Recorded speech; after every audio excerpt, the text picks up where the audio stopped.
자, 여러분 주말 잘 보내고 계십니까? 이제 저 앞에 여러분 보이시죠? 그때 그 시절 많이 도와주신 분들 해가지고 전국꽃 배달 참이온 꽃집. 혹시 이런 멘트 많이 들어보신 적 있죠? 네. 네.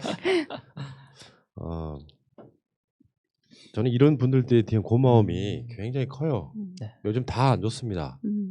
네. 이제 팟캐스트 광고 한 10개 중에 7개가 날아갔다고 생각해보세요. 네. 근데 그거를 같이 도와드리면서 같이 가야지. 안 그러면은 이제 광고비 못 주시니까 광고 못 해드려요. 이렇게 하는 건 사람이 도리가 아니다.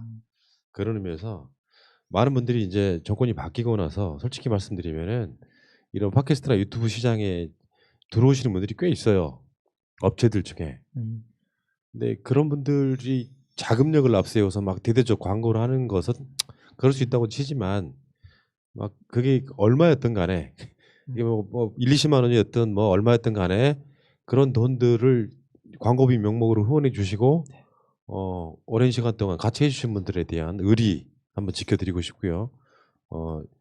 여기 전화를 하시면요. 010-3608-7576으로 전화를 하시면 전국 어디나 꽃 배달이 돼요. 왜 그렇게 어떻게 그렇게 되냐면 네트워크가 다 있어.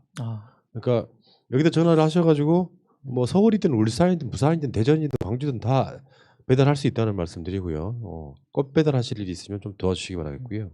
요즘에도 그런 거 있죠. 뭐 조화를 보낸다거나 축하난을 보낸다거나 또는 그런 경우 있잖아요. 애인한테 고백할 때. 근데 그걸 여자분들이 싫어하시더라고 생각보다. 버리기가 귀찮다고.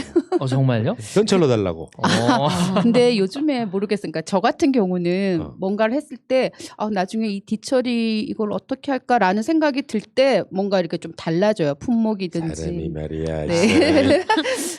우리 집에서 조금만 걸어 나오면 꽃집이 하나 있어요. 네네. 근데 나 항상 그 앞에서 한 2, 3분씩 머물다 갑니다. 마음이 정화되는 느낌이 있고. 네. 여러분들 앞에 놓여 있는 것도 이쪽에 이제 그 유명한 개운죽이라고 하는 식물인데 저는 수경 재배를 그렇게 선호하진 않아요. 이 식물 학대 같아서. 근데 개운죽은 수경 재배가 굉장히 잘 되는 식물 중에 하나라 일단 저게 있고 없고 차이가 있잖아요 지금 저 개운죽이 이런 느낌이 있어서 모든 카메라에 다 잡히지 않아요 이게 지금 화면상으로 보면 그럴 겁니다. 자 여러분들 그 주말 잘 보내고 계실 걸로 믿고요. 자, 정식 출발하겠습니다.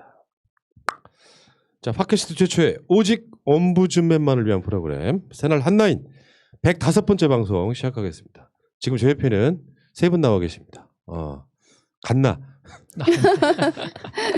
우리 갓나 우리 커트님. 네 안녕하세요 커트입니다. 근데 그 프로그램은 네. 갈수록 안정되는 느낌이에요. 네 감사합니다. 근데 시간이 필요해 항상. 네. 그래서 어느 정도 서로 간에 호흡 맞추기 시작하면은 이 본능적으로 뭐라 그렇게 체계가 잡힌다 그럴까요? 아주 훌륭한 프로그램이고 많은 분들이 찬사가 쏟아지고 있습니다. 북한에 대해서 처음 알았다. 본인도 진행하시면서 그 느끼죠? 많이 배우고 있습니다 정말. 네. 그러니까 우리가 알던 북한은 완전히 다른 북한이고 네. 제가 봤을 때 100회 방송쯤 하면 이런 얘기 하실 거예요. 북한에도 사람이 살고 있었다. 사람이 살고 있는 거는 이미 조금씩 느끼고 있습니다. 네. 알겠습니다. 그 다음에 이제 초콜릿 자격증 따십니까? 아니요 이제 그 업계는 그런 건 없다고 하더라고요. 아, 그래요? 네 일단 그냥 배우는 거예요? 네 배우고 이제 나중에 자기 매장 내거나 하면은 그러니까 순전히 그 실력을 통해서 그렇구나. 자리를 잡을 수 있는 초콜릿티에 네네. 지금 가져오신 그 초콜릿으로 보아하면 네. 굉장히 실력이 괜찮으신 것 같아요. 선생님께서 주도적으로 하시고 저희는 그저 거들 뿐이었습니다. 네. 어디서 그런 멘트를 근데 내가 마치 물어볼 것처럼. 네네 어제 그러진 않았고요. 어제 저희가 이제 마지막 수업이었는데 선생님께서 그러시더라고요. 저희들이 비록 이렇게 배우는 입장에서 만들었지만 세계 어디를 가더라도 중간 이상은 되는 그런 실력을 갖추신 것들 같다고 예, 다들 잘해주셨다고 감사하다고 언젠가 하시더라고요. 외신에서요 여론조사를 하나 한 게 있는데 한국 사람 그런지 모르겠는데 그 서양 사람들이 그런다면서요 남자보다 초콜릿이 좋다라고 한 사람이 훨씬 많아요. 실제로 초콜릿을 먹으면 행복감을 느낀다고요. 네. 맞아요. 그런. 그렇지요. 네, 네. 남자보단 초콜릿. 자, 네. 아이고. 자 다음에 볼메 임지님 나오셨어요. 안녕하세요. 볼메 임지입니다. 방송 한두 번 만에 시사의 여신이 되고 있습니다. 네. 오. 아닌데. 띄워주시는 거.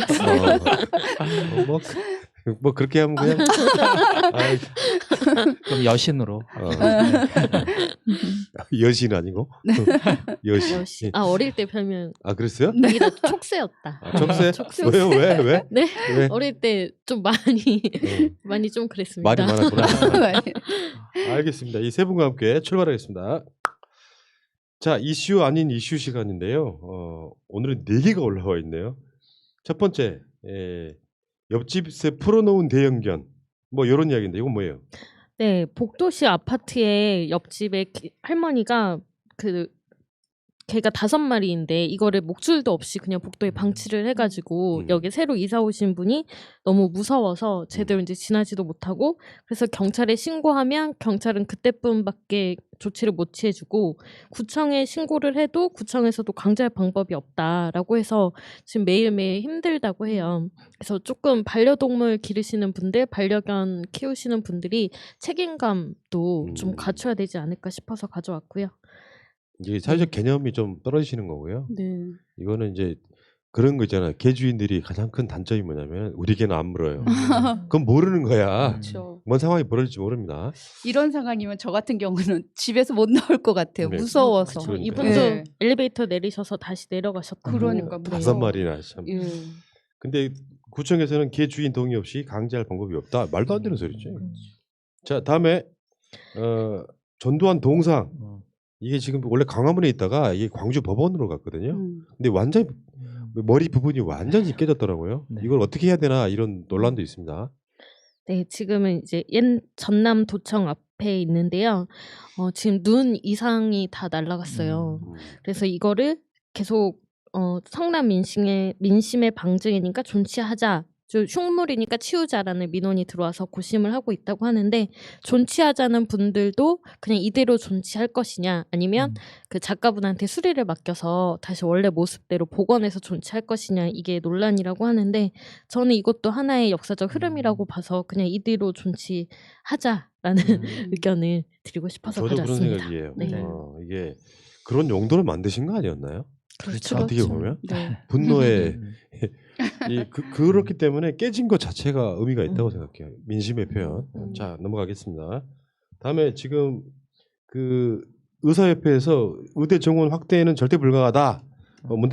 문 대통령은 빠져라. 이거는 시사 이슈에서 한번 다뤘어요. 아, 네. 그래서 이 부분은 내용상 제 주장은 그렇습니다. 의사 수는 더 늘어야 한다. 네. 그러니까 OECD 국가들 중에 국민 1인당 의사 수가 절대적으로 한국이 좀 작습니다. 네. 근데 의사협회에서는 면적을 이야기합니다. 국토 면적 네. 당 많다 이렇게 이야기하는데 이건 뭐 궤변인 것 같고요. 넘어갈게요. 네. 자 이번 주 채택된 이슈 아닌 이슈는 스마트폰 도박에 빠지는 아이들. 중학생이 아파트를 날리기도 했답니다. 네, 굉장히 심각해지고 있는데요. 인터넷 도박이라는 게 아이들이 핸드폰을 가지고 거의 하루 종일 사용하는 상황에서는 굉장히 쉽게 접근할 수가 있거든요.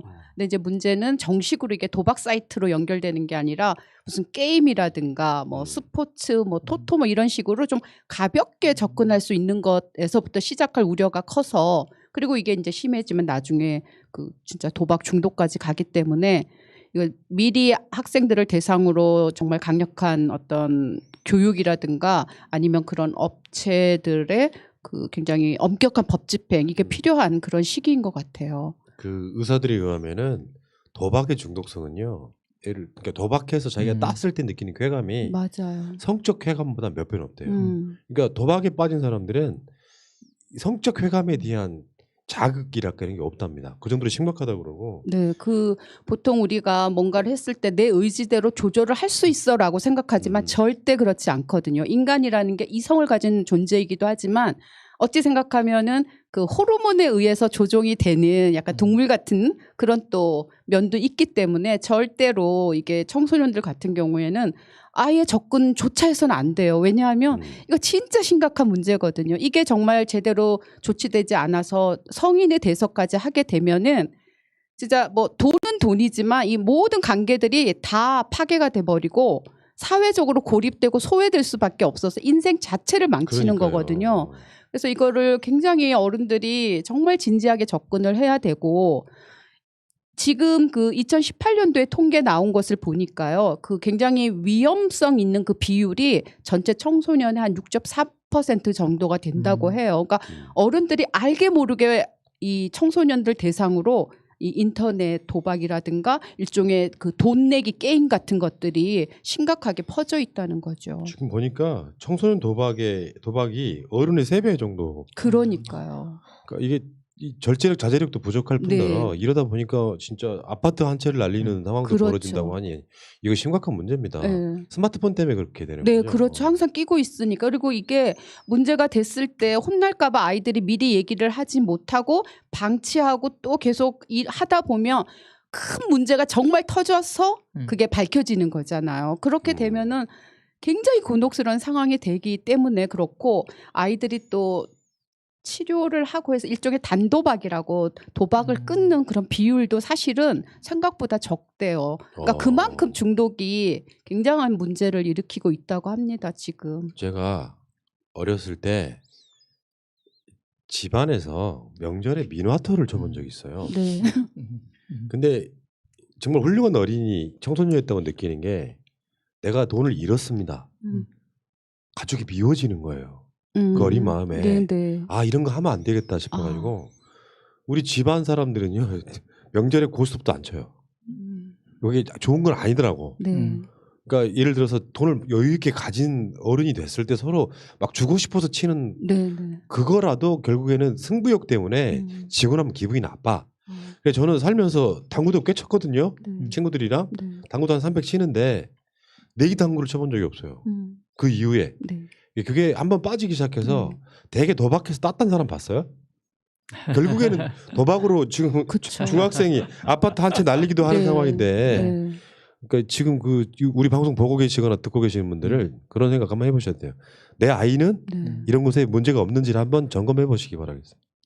재미로도 절대 해서는 안 되고 네. 어렸을 때 그러니까 취미를 뭐 미국 같은 경우는 이제 이런 문제들 아이들 마약이라든지 뭐 도박이라든지 문제가 심각하니까 이런 문제들을 뭐 아이들에게 클래식이라든지 뭐 운동이라든지 할 만한 스포츠를 조금 취미를 들여주면 이런 곳에 접하는 그리고 재미를 느끼지 않는 그런 비율이 훨씬 높아진다고 합니다. 네. 나는 토트님이 스마트폰 뺏어야 된다고 할 줄 알았어. 아이 설마요. 아 근데 너 처방이 너무 뻔한 거 아니에요? 운동으로 바꿔라. 이게 될까요? 아니 근데 그렇긴 한데 그런 이게, 환경을 만드는 게 중요한 것 같아요. 네, 그러니까 왜냐하면 아이들이 계속 스마트폰을 갖고 있으면서 사실 아이들이 뭐 그런 얘기도 하거든요. 뭐 선생님 우리가 할 수 있는 거는 그냥 먹는 거. 왜냐하면 부모님들이 모든 걸 다 통제해 놓고 스마트폰 하나 주워주고 너는 학원 갔다 오고 공부만 해 하니까 아이들이 스트레스를 풀 수 있는 게 게임 아니면 먹는 거. 그거는 먹어서 좀 뚱뚱해지더라도 부모님이 그거는 허락해 준다는 거예요. 근데 그 외의 것들은 다 통제를 해보니까 아이들이 점점 코너로 몰리는 것 같은데 이게 말씀하신 대로 너무 뻔한 것 같습니다만 다양한 취향을 가질 수 있도록 다른데 좀 취미를 가질 수 있도록 좀 의식적으로라도 많은 노력을 해야 될 것 같습니다. 네. 그리고 이제 도박 중독 관리 센터도 있고 또 청소년들을 이제 담당하는 또 그런 전문가들도 있고 하니까 정말로 어려움에 처해 있거나 또 그런 또 학생들을 또 데리고 있는 그런 가정이 있다고 하면 정말 발견하는 즉시 상담을 받으시고 치료를 하든지 하여튼 잘 대처를 하셔야 됩니다. 그냥 놔두면 정말 큰일 납니다, 진짜. 네. 상담 전화 1336 네. 전화 한번 해보셔야 돼요. 우리 아이한테 무슨 문제가 있다고 하면은 한국 도박 문제 관리센터 1336으로 전화해서 상담 도움 받아보시기 바라겠습니다. 아주 뭐 100% 답이 나오는 건 아니겠지만 전문가들과 같이 협의하면서 고쳐나가야지 스마트폰을 뺏고 하는 극단적인 방법으로 그리고 운동으로 저는 해결되지 않는다고 생각해요. 아저씨 좀 부족한가요? 네. 도박이 그렇게 그걸로 될 것 같으세요? 알겠습니다. 그 아까 말한 그 성행위에서 느끼는 쾌감이 6배 좀 쾌감을 느낀다고 하면 소위 말하면 전문용어로 쪼는 맛. 그렇죠. 거기서 느끼는 긴장감과 자기가 100번 중에 한 번 땄는데 거기서 그걸 느끼기 위해서 계속 도전하게 되는 이런 부분이 있거든요. 자, 알겠습니다. 스마트폰 도박에 빠지는 아이들.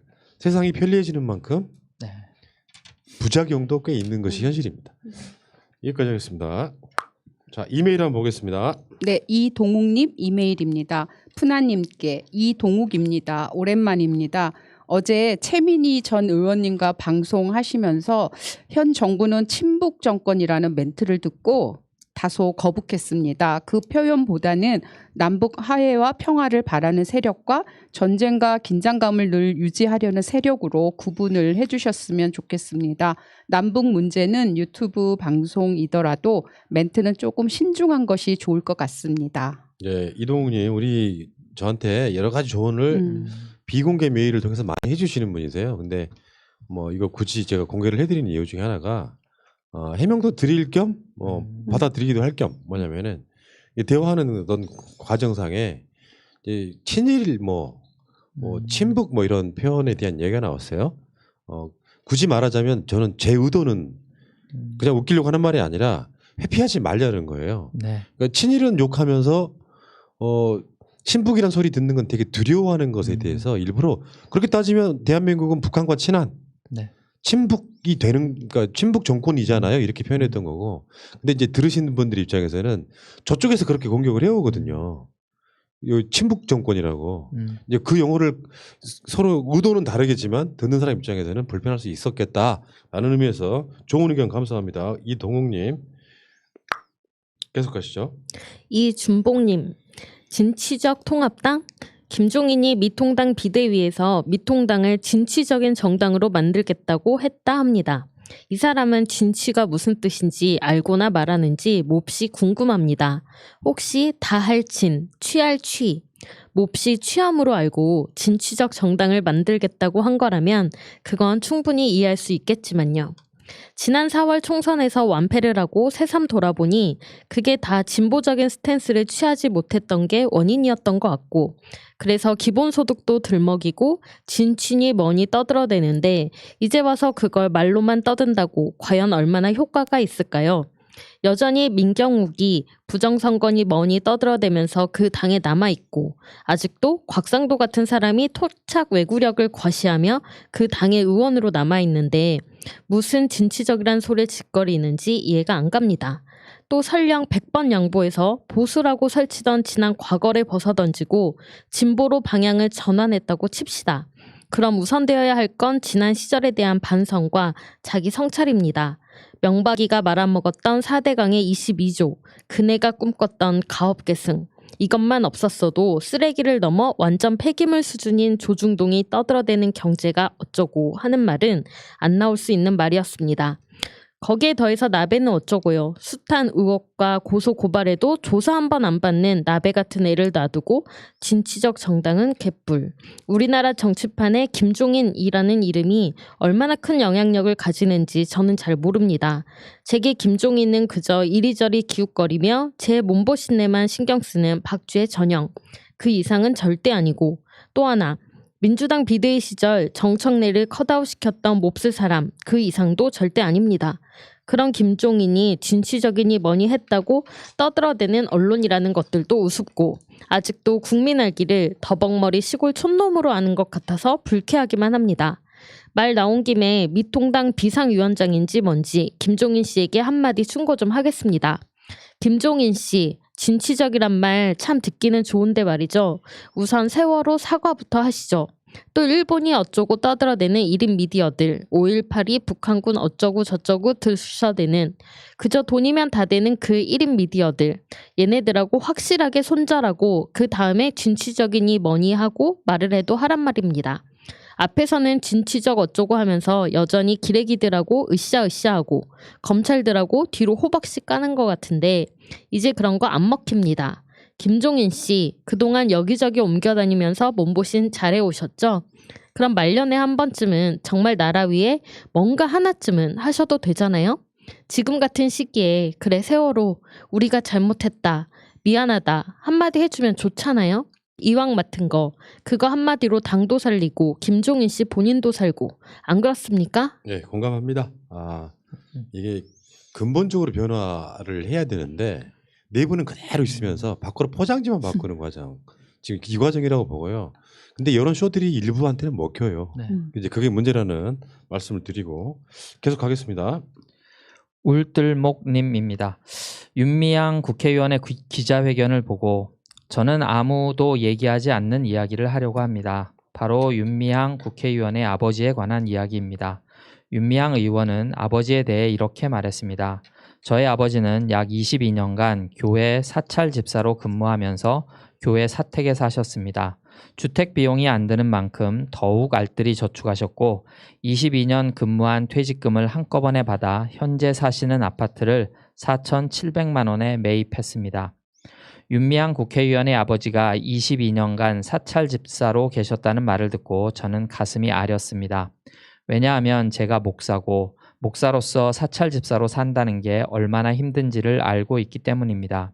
돈을 생각한다면 사찰 집사는 하지 말아야 할 직업입니다. 사실은 직업이 아니라 성직이라고 해야 할 정도입니다. 제가 생각하는 사찰 집사는 희생과 헌신이 아니면 도저히 할 수 없는 직업입니다. 그런데 그 사찰 집사라는 직을 22년이나 하셨다니 절로 고개가 숙여집니다. 그분의 헌신과 희생에 그러한 분의 자녀로 믿음을 잃지 않고 살아왔다면 또한 존경받아야 마땅합니다.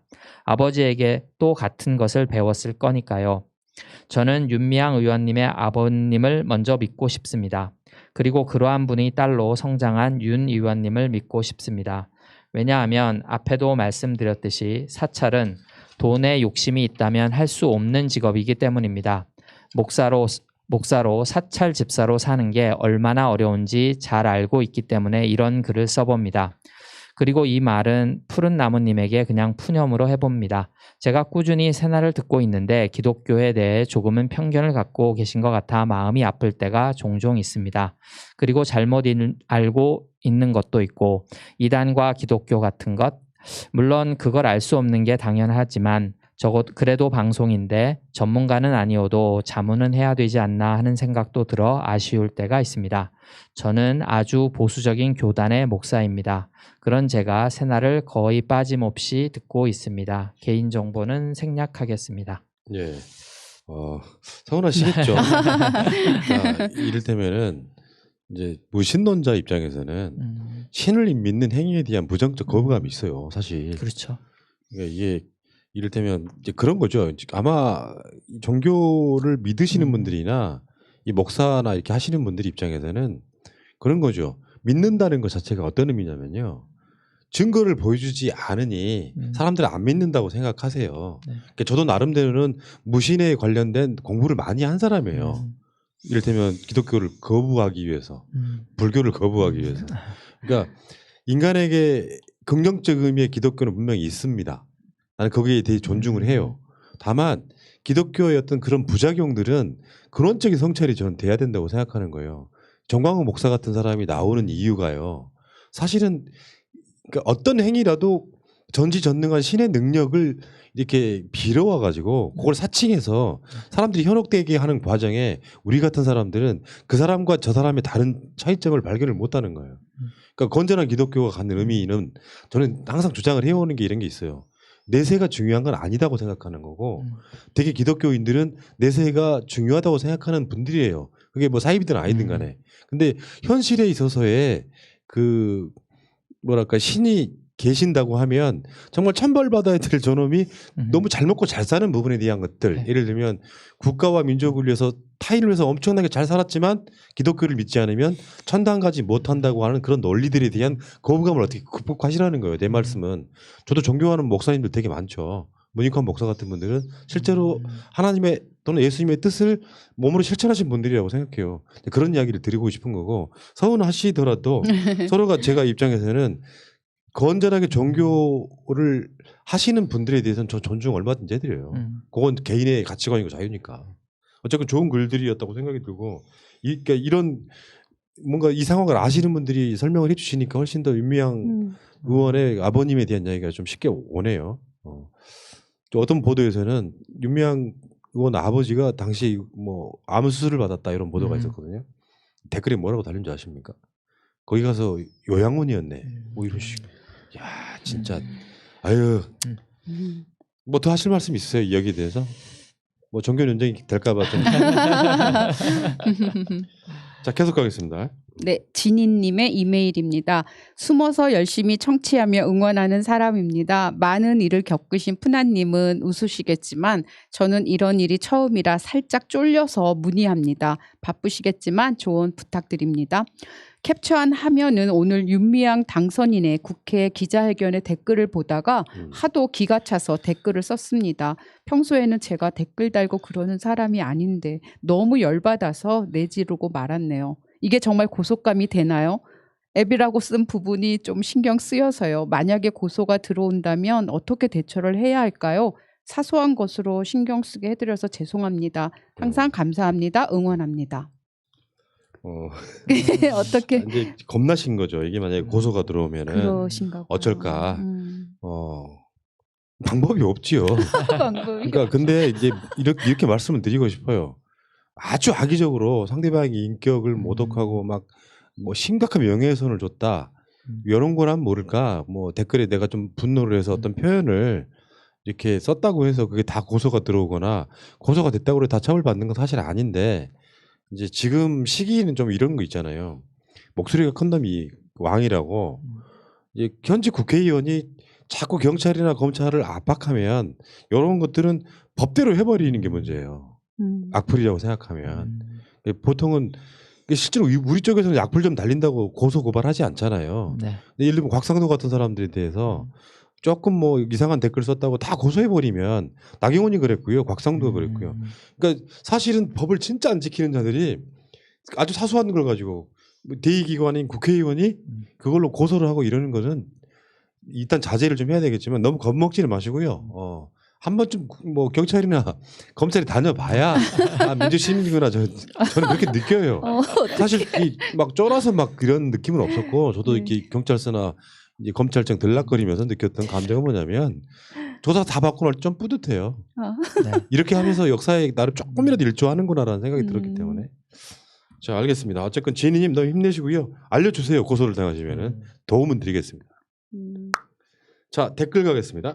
네, 리리카님입니다. 일하는 국회, 능력 있는 국회를 기대합니다.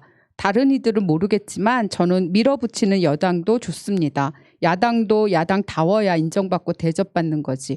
국회에서 여당과 정부에게 상전짓을 하려고 야당을 하는 겁니까? 그러니까 국민들이 권력을 안 주는 겁니다. 여당은 머뭇거리지 말고 당당하게 법을 만들어 언론개혁, 검찰개혁, 재벌개혁을 실행하라. 나비시조 김고님 21대 국회 개원을 축하합니다. 그리고 무릎팍 깨진 도사님입니다. 민주당 단독 개원 X, 민주당 포함 4당, 미통당, 국민의당, 무당결석 O. 알겠냐 기덕이들아. 네, 그린 울프 남용우님 일하는 국회가 드디어 문을 여는구나. 파이팅. 네. 지금 국회 21대 국회가 네. 논란 끝에 법대로 개원을 했습니다. 21대. 지금 뭐 21대라고 말 안 했나요? 20대라고 하신 그랬습니까? 21대 국회가 법대로 개원을 했습니다. 법대로 한 부분에 대해서 뭐라고 하긴 힘든 거죠. 그러니까 법대로 하려고 하면 관행대로 해라 그러고 관행대로 하려고 그러면 법대로 해라 그러고 요게 발목잡기라 이렇게 말씀드리고 축하드리고 국회의장을 일단 뽑았고요. 그리고 사상 최초로 여성 국회 부의장이 나오기도 했습니다. 자, 다음에 금태섭 논란에 대한 댓글들입니다. WKQSHA1님 국회의원은 표결의 자유가 있습니다. 그러나 국회의원이 정당원일 때는 정당이 당규에 따른 정당한 절차에 의해 당론을 결정하면 정당원이 그 결의에 구속되는 것도 당연합니다. 따라서 국회의원이 당론에 따른 결의사항을 위배했을 때 당규에 따른 심사를 해서 징계 처분을 할 수 있습니다. 여기서 금태섭은 국회의원의 표결의 자유권을 들어서 정당이 행한 징계 처분의 효력을 번복할 수 있느냐 하는 문제를 제기할 것입니다.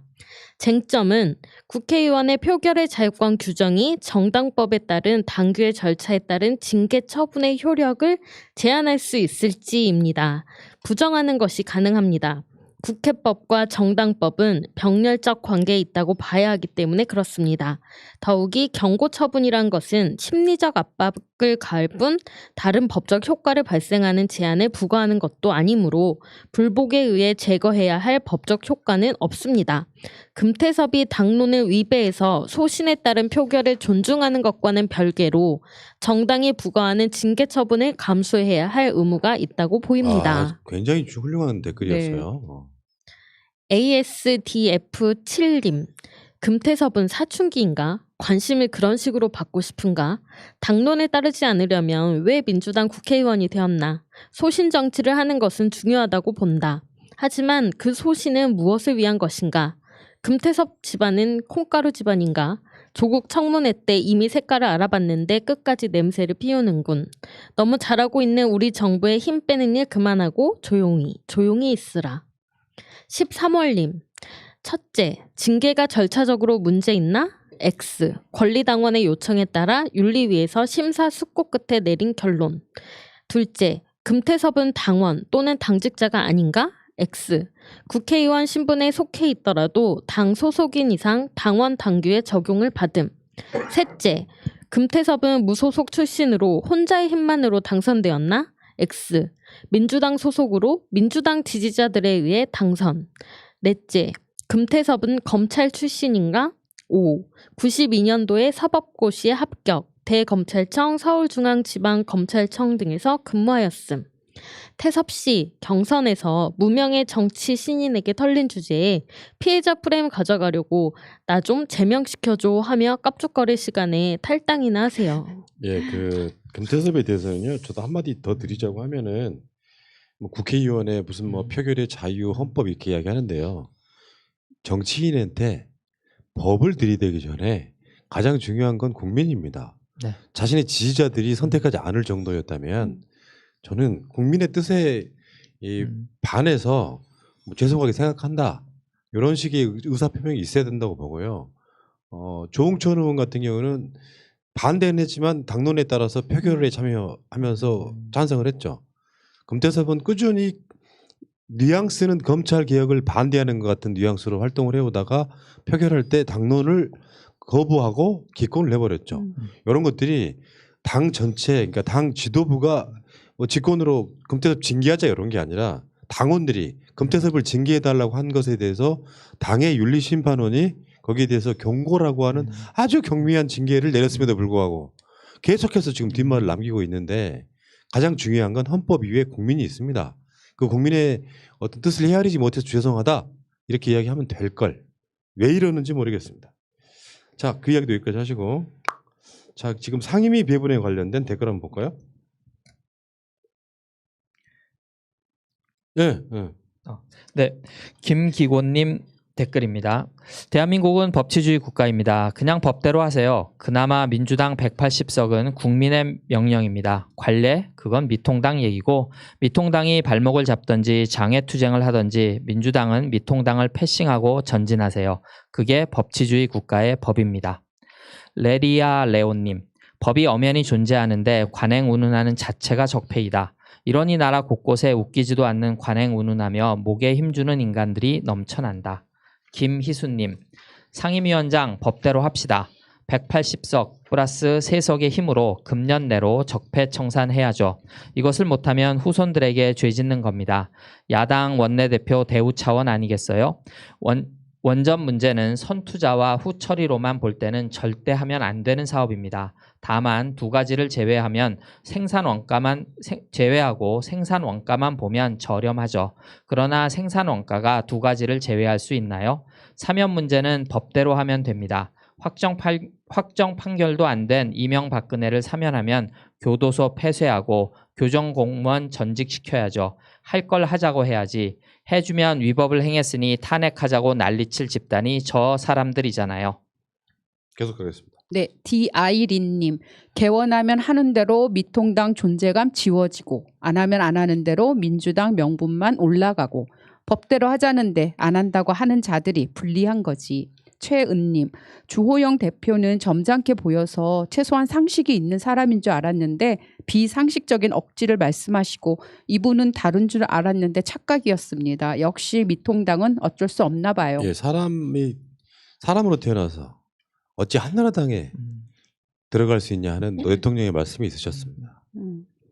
깐순이와 깐돌이의 여행 일기님, 나경원은 패스트트랙으로 재판은 받을 수 있을까요? 10여 차례 고소 고발해도 소환은 한 차례도 안 했더구만요. 도대체 뭔 백이 그리도 좋은 건지 아니면 윤짜장 친척이라도 되는 건가요? 서울시장 준비한다는 언론 보도에 빵 터졌네요. STB님, 법을 제정하는 자기들이 법을 어기고 불리한 것은 무조건 위법이 아니다고 우기는 인간들. 일반 국민들은 조그만 법을 위반해도 어김없이 처벌을 받는데 이번 기회에 하나도 빠짐없이 사법 처리해서 본때를 보여야 합니다. 오늘 하루 행복하길님, 태영호를 경찰 6명이 경호를 한다니 어이가 없네요. 아마도 경찰들이 태영호 헛질할까 봐 감시하는 거겠죠? 그렇게 생각하는 게 속 편할 것 같습니다. 아, 태영호가 국가정보라도 빼돌릴까 봐 그렇게 해석하는 게 마음 편하다고. 네. 국회의장도 안 받는 경우를 네. 경찰 경호를 받아요. 자, 그다음에 윤미향 의원에 대한 댓글입니다. KY 서가님, 정대협 문제가 계속되고 있는데 여기서 21대 국회에 건의 한번 합니다. 미통당 의원들이 위안부 할머니들을 그렇게 위한다면 국회의원 전부 찬성하는 걸로 위안부 문제 해결을 위한 결의안 한번 가죠. 이 강락님, 좋은 사람 잃을 뻔했습니다. 왜곡된 기사 쓰면 대가가 얼마나 큰 줄 아시죠? 신뢰가 바닥에 떨어지고 신문사가 위축되는 것을. 바른 기사를 쓰고 회복이 될지 안 될지 어려운데 좋은 기사 쓰려고 노력하세요. 특히 조선, 동아, 중앙, 메이저 신문, TV 언론 정신 바짝 차리세요. 윤미향 의원님 늘 화이팅입니다. 웃는 모습으로 성노예 피해자 할머니들을 위해서 인권법 제정해 주시고 피해가 최소화하는 살기 좋은 인류가 되었으면 합니다. 통일된 조국의 이데올로기는 저 멀리 날려버리고 평화가 공존하는 국민들이 살기 좋은 세상이 되었으면 합니다. 네, 계속 가겠습니다. 반골님, 친일파가 아닙니다. 숭일파입니다. 친한 정도가 아니라 숭배하고 한국은 비하하는 마인드가 뼈에 새겨진 종자들. 여기 잠깐만요. 이 단어에 대해서 이제 우리 방송하다 보면은 이분의 뜻은 충분히 알겠고요. 그런 의미라고 말씀하시는 건데 이 단어가 틀렸다 이렇게 계속 지적하시는 분들이 있어요. 예를 들면은 위안부가 아니다, 성노예다. 근데 이제 사회적으로 통념되는 단어들에 대한 문제가 있거든요. 네. 그러니까 뭐 위안을 받기 위한 일본의 주장, 뭐 저거 이런 식의 이야기가 있잖아요. 근데 저는 이런 이야기 드리고 싶어요. 제 본명이 있어요. 그 한자의 의미가 포함돼 있죠. 네. 사람들은 그 본명에 대한 의미를 갖고 나를 부르는 건 아니에요. 저 사람에 대한 고유명사로 내 이름을 부르는 것이거든요. 우리가 친일파 이야기하면 또는 뭐 위안부 이렇게 이야기를 하면 그 단어가 아니다. 예를 들면 제일 많이 나오는 것 중에 하나가 무상급식 이야기를 했잖아요. 그러면 계속해서 그건 무상급식이 아니라고 의무급식이라고 하시잖아요. 그 행위는 좋은데 몰라서 그 단어를 쓰는 게 아니라 일방적으로 통용돼서 친일파라고 하면 말씀하신 숭일파의 의미를 갖고 우리가 부르는 거예요. 네. 단어를 너무 협의로 해석을 해가지고 일본하고 친한 거 아니야, 친한 정도가 아니라 일본을 섬기는 거야 이렇게 말씀하시는 건 좋지만 실제로 말하는 사람들도 그런 의미를 갖고 부른다는 것, 사회적으로 그렇게 의미를 부여해서 부르고 있다는 것은 꼭 말씀드리고 싶었습니다. 예. 퓨리엄 서님, 적폐의 뿌리가 참으로 깊습니다. 그동안 우리가 모르는 사이 일본 극우 세력의 공작과 세뇌의 과정이 구석구석에 영향을 미치고 있습니다. 반일 종족주의로 대표되는 역사 문제, 위안부, 정신대 등으로 대표되는 일제강점기 우리 할아버지 할머니들의 피해 배상 문제 등 그 외에도 얼마나 깊숙이 파고들어 있는지 실감나는군요. 정신 바짝 차리지 않는다면 21세기를 사는 우리 후손에 의해 역사가 왜곡될까 두렵습니다. 상식이 있고 역사관이 살아있는 우리 국민의 힘으로 하나하나 바로잡아 나가야 할 때입니다. 털파리 칼럼님, 북한 매체가 윤미향을 비난하는 남한 언론들과 토착 왜구들에 대해 강도 높게 비판하는 걸로 봐서 조만간 좋은 만남이 있을 듯. 일제와 토착 왜구 박멸에 관한 사안에서만큼은 남한과 똑같은 궤를 보여주기로 작정한 북한 매체의 가슴 뭉클한 보도는 남과 북은 한 민족임을 상기시켜 주기에 손색 없다. 그러니 앞으로도 아베의 일제와 반민 특유의 실패로 아직도 남한에 기생하며 민족의 살점을 뜯어먹으며 호의호식하는 토착 왜구들을 가열차게 몰아쳐주길 바란다. 예. 댓글들 보면요 마음이 다 느껴져요. 네. 이 문장 하나하나에서. 자 다음은 언론에 관한 댓글입니다. 네, SWP님. 언론 손해배상제 반드시 입법합시다. 대충 말이나 글로 하는 사과로 넘어가면 안 돼요. 사람을 죽였으면 살릴 수는 없어도 살릴 수 있을 만큼 심리적, 물질적으로 보상을 무조건 해줘야 합니다. 그리고 죄를 물어야 합니다. 꿈꾸는 꿈님. 5월 개원 여당의 어깃장 났지만 뾰족한 수 없는 주호영 언론이 막아달라고? 보통은 국민에게 호소한다 할 텐데 정원유착, 검언유착, 언론이 가장 문제라는 것을 대놓고 말해주네요. 그러네요. 노골적으로 미래통합당 편들었던 언론들한테 야 우리 좀 구해줘 하는 거랑 뭐가 다릅니까? 네. 유유춘열님. 야만의 시대에 짐승보다 못한 무리들에게 잡혀서 고통받고 고생하신 사북 탄광 주민들의 억울하고 부당한 처리를 바로잡아 주시기를 부탁드립니다. 예. 자 그렇고요. 그 다음에 조국 장관 재판에 관련된 댓글들입니다. KJ 리님, 조범동이 6년이면 윤석열 처 장모는 무기징역이네. 근데 이 수사는 왜 안 하는겨? 코중님, 윤석열을 꼭 국회에 세워서 최강욱, 김남국, 이탄희, 이수진 지켜보는 앞에서 왜 네 장모, 나경원, 황교안, 채널A, 곽상도, 주광덕, 패스트트랙 등등은 수사도 시작 안 하고 조국, 정경심, 최강욱, 윤미향은 고발되자마자 수사 시작. 소환도 없이 기소 먼저 했는지 반드시 듣고 싶다. 공정하게 순서대로 했으면 말도 안 했어. 안티 혐오님. 중국 공산당 일당 체제랑 일본 자민당 거의 일당 체제랑 별반 다를 게 없습니다. 일본은 선거를 문의로만 하지 재벌 언론 권력이 짬짬이 되어 있고 국민들도 매우 순종적이고 미국도 민주주의도 결국 대통령이 되려면 돈을 가진 세력과 결탁할 수밖에 없는 구조니 국민들이 깨어있지 않은 민주주의는 전제군주 체제보다도 비효율적이라는 생각이 듭니다. 예. 자, 그 다음에는요, 코로나19 등에 관련된 댓글입니다. 안신자님, 한국은 세금 정말 적게 내는 겁니다. 캐나다의 조그만 콘도 2억 5천 공시가에 재산세가 185만 원입니다. 물론 병원비 100% 무료고 저소득층 육아 혜택 등 복지가 잘 되어 있기 때문에 그냥 불평하지 않고 내는 거죠. 몬스터님, 돈을 기준으로 계층을 나누면 암울합니다. 기준을 달리해야 하는 시대가 되어야 합니다. 사회의 구조 시스템 인식이 바뀌지 않으면 안 됩니다. 현아 조 슈레더님, 독일에서 오페라 노래하는 여자인데 이제 다른 직업 구해야 할까 봐요. 공연이 몽땅 없어졌어요. 한국 가서 쿠키랑 케이크 직접 구워서 파는 작은 커피집 하고 싶네요. 여기는 아직 쌀쌀해서 감기 걸렸는데 코로나로 오해받을까 봐 아프다는 말도 못하고 그냥 누워서 정겨운 레스 듣습니다. 모두 힘내고 이겨냅시다. 예, 현아님이요. 네. 야, 마음은 좀 되게 안타깝죠. 그 지금 오페라 노래하시는 분이라고 네. 이런 분들이 해외 각국 대한민국 여러 어디에선가 방송을 듣고 계신단 말이에요. 네. 근데 지금 다른 직업 구해야 할까봐 하시면서 한국 와서 커피집 하고 싶다고. 근데 한국에서 커피집이 너무 포화상태라서요. 잘 안 되실지도 몰라요. 아무튼 힘들 내시고요. 네버엔딩 스토리 즐겨 들으시는구나. 자, 계속이요. 노무현 없는 노무현 시대님. 지금 전 세계는 팬데믹으로 인해 진정한 21세기의 시작을 보고 있지만 우리는 3년 전 촛불혁명으로 21세기를 시작했다고 봅니다. 코로나19는 각 나라의 역량을 시험대에 올린 것으로 봅니다. 김희수님. 트럼프의 이간질에 흔들리지 않는 문 대통령의 복심이 대단하다고 할 수밖에. 트럼프는 자신의 재선을 이간질로 할 게 아니고 코로나19 팬데믹 해결을 통해 자신의 입지를 굳히는 데 전력을 다해야 한다. 푸나님 말대로 시스템을 보완해서 없는 것은 신설을 해서라도 사람이 먼저인 국가를 지향해야 됩니다. 가시적 성과가 없다고요?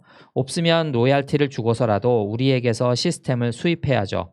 우리는 사스, 메르스를 거치면서 노하우를 축적했잖아요. 트럼프와 모든 국가는 로열티를 주고 시간을 단축하는 거죠. understand. 그렇죠. 지금 그래서 그 전 세계 방역이 K 방역이 모델이 되고 있잖아요. 네. 이게 선도국가의 의미를 갖고 있는 거죠. 앞으로 다른 전염병이 와도 한국 방식을 택할 수밖에 없는 사실상의 지금 선도국가가 되고요. 이제 G7에 포함돼서 G11, 12 이렇게 들어갈 정도의 나라가 됐기 때문에 우리 입장에 자부심 뿜뿜인 거죠. 이게 무슨 국뽕 의미를 말씀드리려고 하는 게 아니라 실제로 대한민국 위상은 엄청나게 올라갔다는 말씀을 드리고 싶습니다. 자, 여기까지가 이제 코로나19에 관련된 거였고요. 기타 댓글 한번 보겠습니다. 네, 카케이님. 4차 산업 멀리 갈 것 없습니다. 롯데리아, 맥도날드 주문 자동화로 직원 수는 줄어들고 주차장, 고속도로, 마트 무인 커셔, 무인 모텔 등 자동화, 무인화로 일자리 아직 본격화되지도 않았다는 게 더 큰 문제입니다. 로봇세 등과 같은 고율의 세금으로 대체 일자리 사업이나 기본소득 등의 재원에 활용해야 합니다. 백금희님, 새날 잘 보고 사회정치 분야에 관해서도 많이 배우고 있습니다. 패널 뒤쪽에 전직 및 현직 대통령 사진이 있는데 제 소견으로는 우리 정치의 뿌리인 임정, 백번 김구 선생님 사진을 같이 걸었으면 어떨까 하는 생각입니다. 네, 이 부분은 지금 커튼님 뒤에 사진이 있는데요. 사진이 아니고 판화예요, 판화. 이건 이제 정찬민 선생님이라고 이분 호가 목치예요, 목치. 나무를 다스린다 이런 뜻인 것 같습니다. 우리나라에서 굉장히 저 분야에서는 지금 주요 무형문화재로 지정돼 있을 정도로 최고의 권위자신데 이것 말고도 밖에 보면 관련되어 있는 저런 식의 그러니까 이제 목판 저것들이 굉장히 많이 있거든요. 근데 저게 김구 선생님도 하나 뭐 무릎 꿇고 하나 해달라고 해야 될 것 같습니다. 어쨌든 지금 저분은 이제 민주 대통령들 3분을 저렇게 만들어 주셨는데 네. 저기에 하나, 둘, 셋, 넷, 다섯, 여섯 계속 붙여야죠 우리가. 네. 알겠습니다. 어쨌든 좋은 의견 감사합니다. 네, 오너님. 엑기스는 일본식 영어 발음입니다. 그리고 진액보다는 농축액이라고 합니다. 알겠습니다. 네. 이게 우리가 아재들이서 그런지 모르겠는데 알면서도 쓰고 모르면서 쓰고 막 그래요. 네, 네. 워낙 오랜 시간 동안 이렇게 맞아요. 이 습관이 되어 있기 때문에 농축액 오케이 좋습니다. 김선희님, 흐르는 강물님은 새날의 든든한 홍보위원이십니다. 대단하십니다. 감사합니다. 제가 할 수 있는 조그만 실천은 광고 끝까지 다 보기입니다. 흐르는 강물님이 언젠가 저한테 메일을 보낸 적이 있어요. 이걸 계속 해야 되는지 회의감을 느낀다. 다른 의미가 있는 게 아니라 네. 뭐랄까 본인은 어떤 자부심 같은 걸로 하시는 분이세요. 네. 실제로 얼굴도 본 적이 없습니다. 저도. 근데 이제 어떨 때는 내가 이걸 꼭 해야 되는지 회의감 들 때가 있다. 뭐 여러 가지 의미에서 뭐 자잘한 어떤 논란들도 있었고요.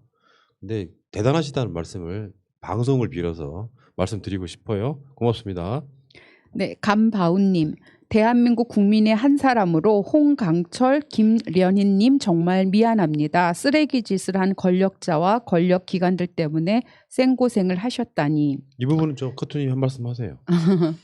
지난주 저희 오빤 갓나 스타일에서 홍강철님하고 김현희님이 어떻게 해서 남쪽으로 내려오게 되셨는지를 방송을 했거든요. 그래서 이제 모르셨던 분들은 많이 보고 되게 이런 사연이 있었구나라고 좀 이해도 해주시고 또 물론 이제 댓글 보다 보면 아직도 아까 우리 제일 초두의 방송에서 친북 정권 이런 말 아직도 이제 불편해하시는 분들이 계시듯이 북한 문제는 사실은 어려운 건 사실입니다. 민주 진보 진영에 많이 계신 분들도 댓글들 제가 다 보고 있는데 하지만 저희들이 조금씩 민주주의의 어떤 대한민국이 한 단계 더 업그레이드 되기 위해서는 이 남북 문제 그리고 평화 정착의 문제는 한 번 더 짚고 넘어가야 되지 않을까 싶습니다. 그래서 이 두 분이 아주 좋은 말씀 많이 해주고 계십니다. 네. 예. 계속 가시죠. 네, 마이 미소 노님. 젊은 친구들 유쾌하고 이뻐요. 일베 쪽 이야기를 잘 믿던 우리 아들 조금씩 대화로 설득시키고 있고요. 이젠 웬만큼 제 이야기에 공감해 주네요. 예, 지금 이게 청국장팀, 네. 청년들 방송 청국장팀에 대한 댓글인 것 같은데 청년들이 보면 되게 기뻐하겠어요. 실제로. 그러니까 뭐랄까요? 청년들 방송은 뭔가 달라요, 에너지가. 네. 그러니까 낙엽 보는 구르는 소리만 들려도 깔아 웃는 것 같은 느낌. 네. 그러니까 우리들 입장에서 보면 뭐랄까 좀 정제되지 않은 느낌이 조금 없지 않아 있긴 한데 정말 대견한 황희두, 땅땅, 달타령, 류찬의 내 청년께 다시 한번 감사를 드리겠습니다. 자, 오직 공감분 시간입니다. 안녕하세요. 제가 버릇없어서 서운하시다는 시어머니와 시어머니를 이해하는 남편에 대한 이야기인데요. 객관적인 평가 부탁드립니다. 1. 남편은 장남이고 전 외동이에요. 그리고 저희 아이도 외동 확정이에요. 그런데 시어머니는 아이 둘 낳으면 뭐 해주실 것도 아니고 둘이 어디가 좋다는 조언보다는 단지 말끝마다 외동은 지밖에 몰라 하십니다. 제가 기분 나빠져서 어머님, 백범 김구 선생님도 외아들이셨어요. 지밖에 모르면 나라를 위해 그렇게 헌신하지 않으셨겠지요? 나라 팔아먹은 이완용은 형제였고요.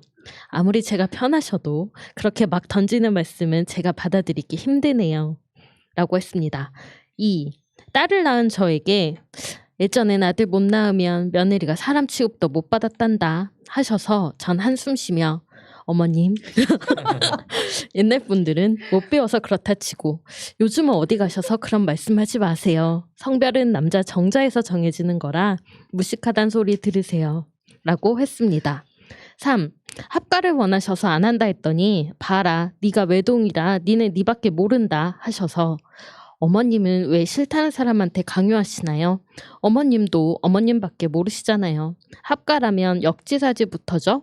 그리고 자꾸 외동이 지밖에 모른단 말씀 하시지 마세요. 그럼 지밖에 모르는 그런 여자랑 아들 결혼시킨 어머님은 뭐가 되시나요? 남편 의견은 어른이니까 틀려도 네 하고 융통성 있게 넘기면 되지 뭐하러 말대답하며 물어뜯냐이고 제 의견은 이 집 종으로 들어온 것도 아니고 당신과 결혼해서 가정을 이룬 거지 당신 부모님 감정 쓰레기통 하러 온 거 아니다입니다. 참고로 제 주변 친구들은 결혼할 때 받은 게 있으니 더러워도 삭히고 살기도 하는 것 같은데 저희는 결혼할 때 한 푼도 받은 거 없어요. 말씀들 해보세요. 저는 일단 이 사연을 고른 게 또 막 아침 막장 드라마 보는 느낌이 들어가지고 네. 그러니까 선입견이 있을 수 있거든요. 보시는 분들이 왜 저걸 왜 가져왔을까? 간단히 말해서 이 며느리 편들고 싶은 거예요, 안 들고 싶은 거예요? 아니 일단 이렇게 말할 수 있는 며느리가 있다라는 게 저는 되게 좀 충격적이었고요. 일단 그 어머님이 시대착오적인 말씀을 하시는 거 맞아요. 사실 요즘 시어머니가 이렇게 얘기 잘 안 하시잖아요. 네. 완전 예전 조선시대급 시어머니이신 것 같은데 그것도 막 70년대 초반의 시어머니라면 이 정도 얘기를 하실 것 같은데 요즘에는 이렇게까지 말씀하시는 분들은 저는 들어본 적이 없는데 어쨌든 이분에게 이런 식으로 말씀하시는 거 저는 맞는 말을 하신다고는 보는데 대신에 이렇게 말하는 태도나 비아냥거림이나 뭐 이런 것들이 좀 심하시다라는 생각이 들었습니다. 저도 공감했어요. 그러니까 시어머니도 심하지만 며느리도 심하구나. 이게 그 예전에는 뭐 이런 말씀들을 많이 하시고 그랬는데 이제 저는 그런 생각도 좀 들어요. 그러니까 저도 이렇게 어르신들하고 많이 좀 평탄하진 않았거든요. 그래서 이제 이런 사연을 들으면 일단은 제 얘기가 아니니까 뭐 그렇잖아요. 항상 모든 거는 가까이에 있으면 인생살이가 비극이지만 멀리서 보면 희극처럼 느껴진다고. 남의 얘기니까 우리가 재밌네 이러지만 또 막상 우리가 추석이나 뭐 명절에 모여서 이게 진짜 부모님하고 부딪히거나 뭐 시부모님이나 뭐 어디랑 처가댁에 부딪히면 이게 내 얘기가 되면은 정말 힘들거든요. 그러니까 뭐 방법은 딱히 없겠지만 이제 일단은 그래도 어르신들이 조금 이해를 해주셔야 될 것 같아요. 시대가 많이 바뀌었다는 거. 그리고 이분들은 그냥 한마디 답답해서 속상해서 던지시는 거지만 이 받아들이는 입장에서는 되게 힘들거든요. 그리고 이제 좀 심하게 얘기하면 지금 이분은 뭐 이렇게 쓰셨어요. 부모님의 뭐 감정 청소, 뭐 쓰레기통, 그러니까 이제 그렇게밖에 느껴지지 않으니까 부모님도 만약에 정말 답답해서 아이가 하나 더 있으면 좋겠는데 우리 때는 아이가 재산인데 왜 그러니 뭐 이렇게 좀 얘기가 되면 그래도 그나마 조금 소통이 되는데 이런 식으로 일방적으로 선언하시고 근데 또 이해는 돼요. 이제 당대에는 그분들이 사셨을 때는 이런 소통이나 대화에 익숙하지 않으셨고 그분들이 지시와 이런 거를 많이 받아오셨기 때문에 이제 저도 얘기를 많이 듣다 보면 좀 안타깝기도 하죠. 이분들도 이런 것들을 좀 배우시고 이런 조금 다른 문화를 접하셨으면 얼마나 좋았을까 하긴 한데 뭐 어떡하겠습니까. 그래도 그 뒤늦게 태어나신 며느님이 조금 그래도 참으셔야 시대는 흘러갑니다. 참고 견디시면 또 좋은 세상 오고 또 시대는 바뀌는 거고 이게 참 가족이라는 게 참 풀기 어려운 것 같습니다. 네. 제 생각은요. 네. 이게 시스템을 일단 탓해야 되는 거예요. 네.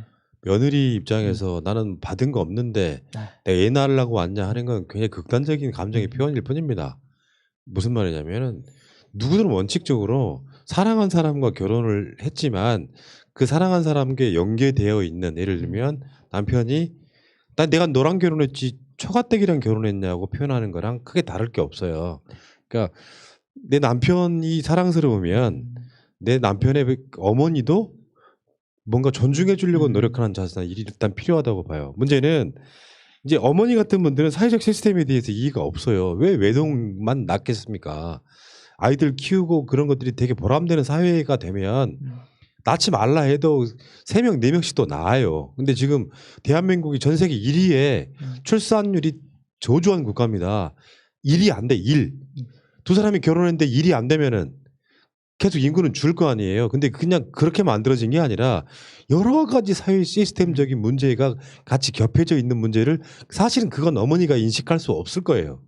실제로 굉장히 어떤 그 지식이 높으신 어머니란 모를까 대개 사람들은 왜 니들은 외동만 낳고 사냐 하실지 모르겠으면 이런 부분들이 같이 서로 이렇게 좀 어느 정도 융합이 돼야 되는 거지.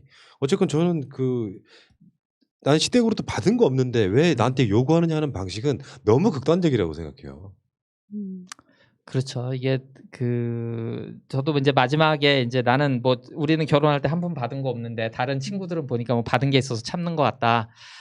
이게 무슨 말씀인지는 알겠는데 이제 얼마나 답답하시면 이렇게 쓰시겠어요. 근데 이제 이런 식의 접근은 이제 서로 감정 싸움밖에 안 되는 거죠. 지금 말씀하신 대로. 그러니까 조금 며느님도 마음을 좀 다시 먹으시고 뭐 말씀하신 대로 우리 남편을 사랑하는 남편을 낳아준 부모님이시구나. 잘 될지 모르겠는데. 근데 저는 아까 우리 임진님께서 읽으실 때 어머님 막 이렇게 한 것처럼 이렇게 대사는 그대로 흘러가도 분위기나 감정 표현을 그렇게 좀 부드럽게 했으면 어머님도 이해를 충분히 할 수 있을 것 같아요. 그러니까 그런 식으로 그러니까 며느님 입장에서 그냥 어머님에게 그냥 어머님 아까 하신 것처럼 막 이렇게 잘 그럼 이해를 하실 것 같아 어머님이 그냥 왠지 그 느낌이 있어요.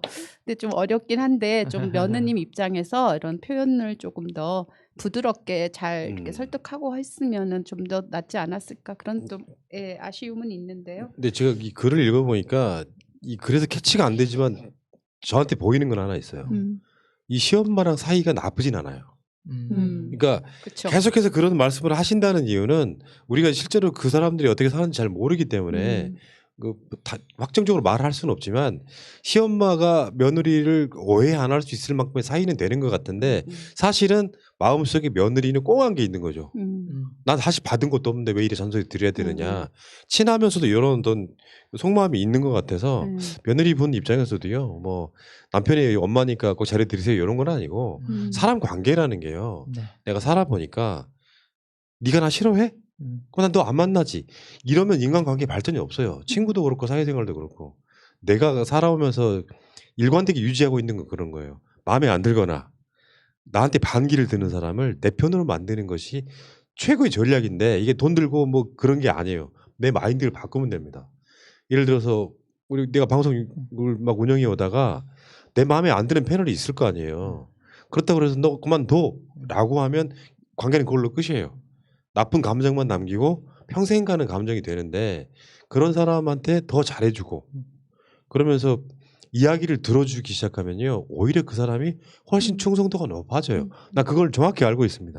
그게 이제 그 리더십이라고 하는 것이 일상생활에도 많이 통용이 됩니다. 어느 쪽이든 간에. 근데 그것이 그런 리더십을 갖고 있을 수 있는 부모님이 나는 많지 않다고 생각해요. 되게 연령대가 높으시거나 이렇게 뭔가 자기 사유가 잘 안 되시는 분들 입장에서는 즉각 반응하는 단편적인 분들이 되게 많아서 그건 어른이라고 불리우는 어른이 이해할 게 아니라 어른보다 더 어른일 수밖에 없는 더 젊은 사람이 이해하는 부분도 있어야 되는 거예요.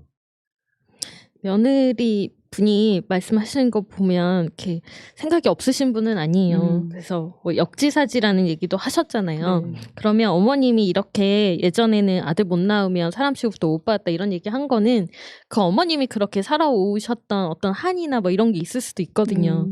그러니까 그런 거를 그냥 진짜 마음 편하게 좀 들어드리고 아, 어머니 고생 많으셨네요 이렇게 얘기하면서 그렇게 좀 풀어나가면 맞아요. 사이가 사실 좋아지거든요. 어머니가 내가 어렵게 살아온 이야기를 어떻게 막 한 번에 다 얘기할 수 있겠어요. 조금씩 마음을 풀게끔 노력을 해야죠. 그러다 보면 저는 두 분 사이는 좋아지실 거고 오히려 너 힘드니까 애 이제 그만 놔라 뭐 이렇게 얘기하실 거라고 봅니다. 그러니까 푸나님이나 임진님 말씀하신 것처럼 이렇게 문제를 잘 풀어보시고요. 안 되시면은 하수로 그냥 말을 좀 많이 돌리세요. 저는 요즘 그러니까 안 부딪히려고 이제 이런 이 미묘한 얘기가 나오면 그냥 갑자기 뜬금없이 딴 얘기를 꺼내서 화제를 돌리거든요. 그러면서 좀 시간을 버시면서 남편이 좀 융통성 있게 하라고. 근데 그 주제를 갖고 계속 얘기를 하다 보면 이게 사람이니까 자꾸 반박하게 되고 싸움이 일어나더라고요. 차라리 주제를 확 바꿔버리면 조금 그 순간 넘어가면 감정이 좀 가라앉는 것도 있고 네. 적절히 여러 가지 방법을 한번 써보시기 바라겠습니다. 우리 어머니가 네. 아들만 삼형제잖아요. 네. 형님은 아들과 딸이 있습니다. 우리 형님이 8대 장손이에요. 그리고 저 같은 경우는 딸이 하나 있습니다. 동생 부부는 아예 아이가 없어요. 근데 아직까지 한 번도 아이를 더 낳으라고 한다거나 왜 니들은 아이를 안 낳니라는 말을 들어본 적이 한 번도 없어요. 그것은 일종의 팔자 같은 거야. 내가 주장한다고 되는 게 아니라고요. 그러니까 혹시라도 그런 것들이 그 스트레스로 다가올까봐 일부러 말씀 안 하시는 게 느껴져요. 그게 내가 봤을 때 어른들의 현명함이에요. 이런 걸로 갈군다고 되는 게 아니에요. 시어머니 이분도 마찬가지로. 뭐 그 네가 외동이니까 그렇다 이런 식의 표현은 아무리 친하다고 해도 자꾸 하게 되면 그 자체가 스트레스라는 말씀도 한번 드려보고 싶습니다. 자, 알겠습니다. 새날 한나인 105회 방송 이제 여름이 됐네요. 보니까 실제로 이제 반팔 입고 다니는 분들이 많아졌고 나는 올여름에 대해서 기도를 한번 해봅니다. 늘상 일기예보는 올여름은 굉장히 더울 것 같습니다라고 그 뉴스가 나가잖아요. 그러면 이제 에어컨 파는 업체가 돈을 많이 벌죠. 근데 실제로 2년 전 같은 더위는 아니었으면 좋겠어요. 그때 그 우리 막 학을 띄었던 그 날씨가 있었잖아요. 맞아요. 새벽 4시에 지하실에서 나오면 열풍기가 막 그런 더위는 아니었으면 좋겠습니다. 딱 6월달 정도 되는 더위면 딱 좋은데 그늘은 시원하고 밖은 좀 덥고 이렇게. 알겠습니다. 이 두 분과 함께했던 새날 한나인 105회 방송 마치고 두 분이요? 한 명 어디였죠? 한 명 어디? 뭐라고 실드를 쳐야 되죠? 이 세 분과 함께했던 새날 한나인 105회 방송 마치도록 하겠습니다. 시간이 남아가지고 웃기려고 그랬어요. 아, 네. 훌륭하죠? 네. 다음 주에 뵙겠습니다. 고맙습니다. 감사합니다. 현재로 저들을 물리치자. 바이러스에게는 마스크가 없다. 어서 가자 바이러스보다 먼저. 그러니 내일보다 먼저 가자.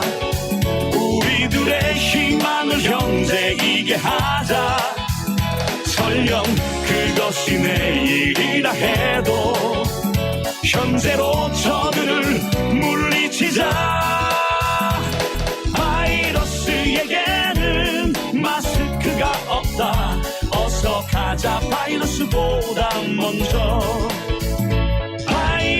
바이러스에게는 마스크가 없다. 어서 가자 바이러스보다 먼저.